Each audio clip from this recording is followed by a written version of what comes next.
గర్భిణీ స్త్రీలు తరచుగా అడిగే ఒక ప్రశ్న హెయిర్ ఫాల్ గురించి. నేనండి మీ doctor Sudheer Babu, senior obstetrician laparoscopic surgeon.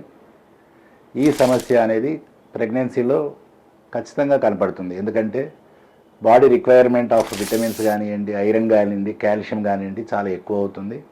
Hormones వల్ల ప్రభావం వల్ల కూడా ఈ హెయిర్ ఫాల్ అనేది ఖచ్చితంగా జరుగుతుంది.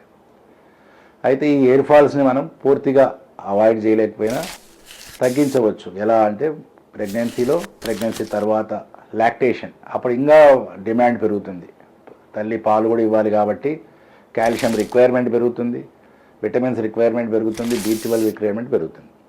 సో మనం బ్యాలెన్స్ డైట్ తీసుకోవడం, మంచిగా వాటర్ తాగడం, హైడ్రేషన్ ఉంచుకోవడం, దాంతోపాటు డాక్టర్ అడ్వైస్ చేసిన కాల్షియం మాత్రలు కానివ్వండి, ఐరన్ మాత్రలు కానీ కరెక్ట్గా వేసుకోవడం ద్వారా మన హెయిర్ ఫాల్ని తగ్గించవచ్చు.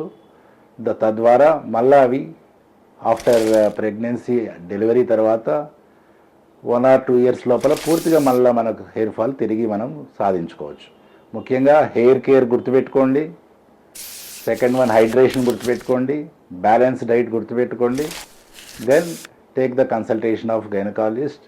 అండ్ మీరు మర్చిపోకూడని ఇంకొక ఖచ్చితమైన విషయం ఏంటంటే, ఈ గర్భవతి స్త్రీలో డెలివరీ తర్వాత కొత్తగా వచ్చిన బిడ్డ వల్ల వాళ్ళు నిద్రను కోల్పోతారు. పూర్తిగా నిద్ర అనేది ఉండదు. ఆ నిద్ర లేకపోవడం వల్ల సివియర్ హెయిర్ ఫాల్ వచ్చే అవకాశం ఉంటుంది. స్ట్రెస్ అండ్ స్లీప్లెస్నెస్, స్ట్రెస్ వల్ల స్లీప్ లేకపోవడం వల్ల. సో ఆ రెండింటికి సొల్యూషన్ ఒకటే, మంచిగా నిద్రపోవడం అండ్ నేను ఇంతకుముందు చెప్పిన జాగ్రత్తలు తీసుకోవడం. ఓకే ఫ్రెండ్స్, మళ్ళీ కలుద్దాం.